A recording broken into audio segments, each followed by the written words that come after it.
the lion and Jackal. Not because he was exactly the most capable or progressive fellow in the neighborhood, but because he always gave that idea. That is why Jackal slowly acquired, among the neighbors, the name of a progressive man. The truly well-bred people around him, who did not wish to hurt his feelings, seemed to apply this name to him, instead of, for instance, cunning scamp, or all-wise rat-trap, as so many others often dubbed him. He obtained this name of a progressive man because he spoke most of the time English, especially if he thought some of them were present who could not understand it, and also because he could always hold his body, so much like a judge, on public occasions. He had a smooth tongue, could make quite a favorable speech, and especially with good effect could he expatiate on the backwardness of others. Underneath, he really was the most unlettered man in the vicinity, but he had perfect control over his inborn cunningness, which allowed him for a long time to go triumphantly through life as a man of great ability. One time, for instance, he lost his tail in an iron trap. He had long attempted to reach the boar's goose pen and had framed many good plans, but when he came to his senses, he was sitting in front of the goose pen with his tail in the iron trap, the dogs all the time coming for him. When he realized what it meant, he mustered together all his strength and pulled his tail, which he always thought so much of, clean off.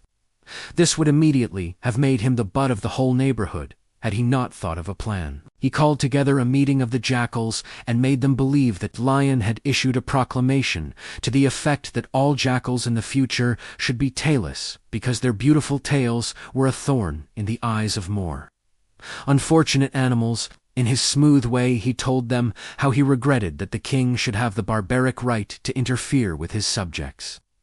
But so it was, and he thought the sooner he paid attention to it, the safer. Therefore, he had had his tail cut off already, and he 283 should advise all his friends to do the same. And so it happened that once all jackals for a long time were without tails. Later on, they grew again. It was about the same time that Tiger hired Jackal as a schoolmaster.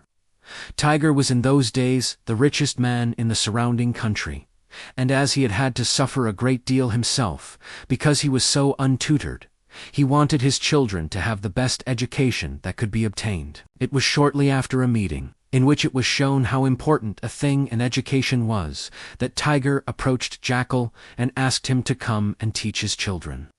Jackal was very ready to do this.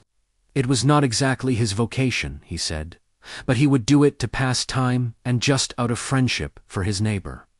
His and Tiger's farmlands lay next to each other. That he did not make teaching his profession, and that he possessed no degree, was of no account in the eyes of Tiger. "Do not praise my goodness so much," Cousin Jackal laughed. "We know your worth well enough. Much rather would I entrust my offspring to you than to the many so-called schoolmasters. For it is especially my wish, as well as that of their mother, to have our children obtain a progressive education, and to make such men and women of them, that with the same ability as you have, they can take their lawful places in this world." "One condition," said Jackal, "I must state. It will be very inconvenient for me, almost impossible, to come here to your farm and hold school. My own farm would, in that case, go to pieces, and that I cannot let happen. It would never pay me." Tiger answered that it was not exactly necessary either.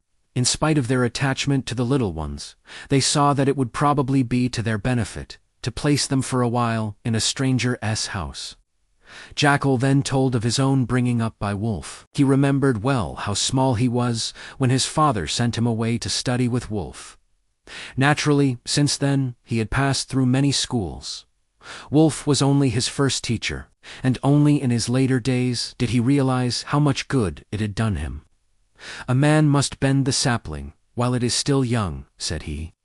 "There is no time that the child is so open to impressions as when he is plastic about the age that most of your children are at present.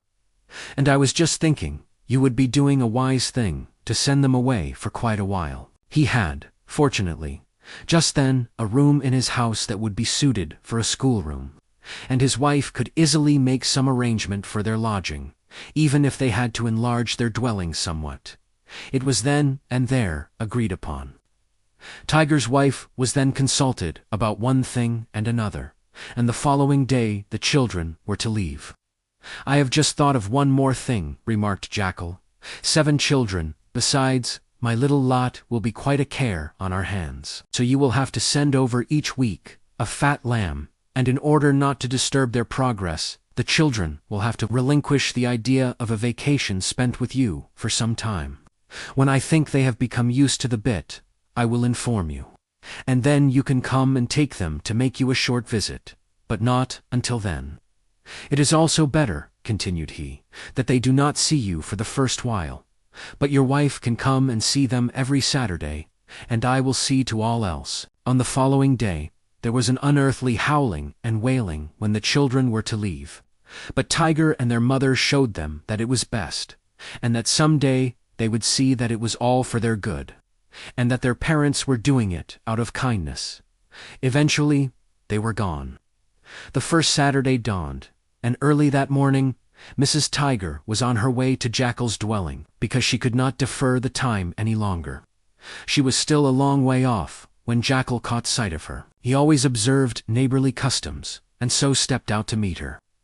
After they had greeted each other, Mrs. Tiger's first question was, "Well, Cousin Jackal, how goes everything with the small team? Are they still all well and happy, and do they not trouble you, Cousin Jackal, too much?" "Oh my goodness, no, Mrs. Tiger," answered Jackal enthusiastically. "But don't let us talk so loud, because if they heard you, it certainly would cause them many heartfelt tears, and they might also want to go back with you, and then all our trouble would have been for nothing. But I would like to see them, Cousin Jackal," said Mrs. Tiger, a little disturbed. "Why, certainly, Mrs. Tiger," was his answer, "but I do not think it is wise for them to see you. I will lift them up to the window one by one, and then you can put your mind at rest concerning their health and progress." After Mr. and Mrs. Jackal and Mrs. Tiger had sat together for some time, drinking coffee and talking over one thing and another, Jackal took Tiger's wife to a door, and told her to look through it, out upon the backyard. There he would show her the children one by one, while they would not be able to see her. Everything was done exactly as Jackal had said, but the 6th little tiger he picked up twice, because the firstborn he had the day before, prepared in pickle for their Sunday meal. And so it happened every Saturday, until the last little tiger, which was the youngest, had to be lifted up 7 times in succession. And when Mrs. Tiger came again the following week, all was still as death, and everything seemed to have a deserted appearance on the estate. She walked straight to the front door, and there she found a letter in the pole grass near the door, which read thus: "We have gone for a picnic with the children. From there we will ride by Jackal's dance for New Year. This is necessary for the completion of their progressive education."